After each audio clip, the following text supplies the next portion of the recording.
Book review, Shamrock by Jonathan Snowden. So this is the authorized biography of Ken Shamrock by the MMA writer Jonathan Snowden. I've got a few of his books. I'm probably going to review Shooters by him next. I am a huge fan of Ken Shamrock. It was being a fan of Ken that actually got me into being a fan of MMA. This is possibly the best sports biography I've ever read. Ken was very open with Snowden. Snowden writes in a brilliant way. It's very enjoyable, very easy to read, but he doesn't hold anything back.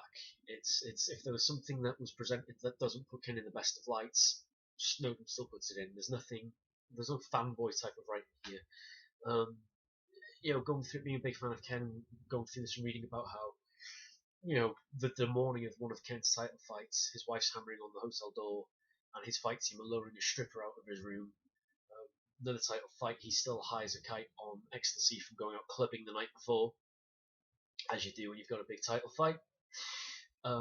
It covers a hell of a lot of stuff, and it's even though it doesn't paint one of my all-time heroes in the best light, it's a very good book, and I do strongly recommend you get a copy of it.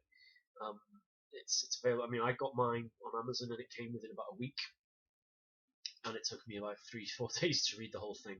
It's very good. I cannot recommend it highly enough. Please do yourself a favor, get a copy of it.